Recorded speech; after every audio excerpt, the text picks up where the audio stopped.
Absolument. Certains sont d'avis que les cellulaires devraient être interdits et que ça n'a pas sa place en classe, et d'autres aimeraient que ça soit plutôt intégré.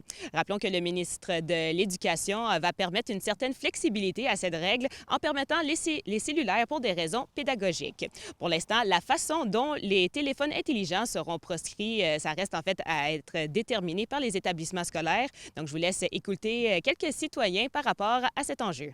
C'est une excellente idée. Ça n'a pas sa place dans les écoles, là.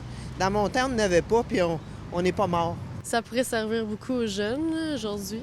Puis l'interdiction, ça les encourage aussi à le faire en cachette, à les amener en cachette en classe. Donc je trouve pas que c'est nécessaire.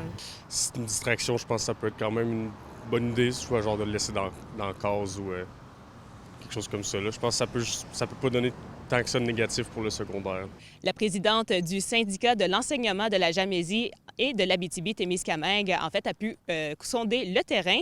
Elle confirme que près de 93 % des enseignants consultés sont en faveur de l'interdiction des cellulaires en classe. Mais malgré cette forte approbation, il reste tout de même beaucoup de préoccupations autour de l'implantation des règlements en général. Et elle espère que les élèves et les parents également seront compréhensifs et coopératifs par rapport aux nouveaux règlements.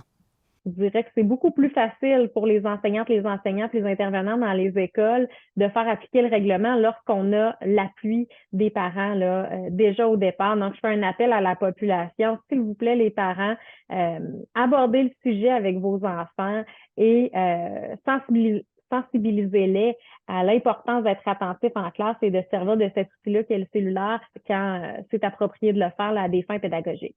Bref, la présidente affirme que même s'il y a déjà plusieurs règlements qui sont implantés déjà dans le système pour limiter l'utilisation des cellulaires en classe, elle espère que les règlements seront clarifiés bientôt.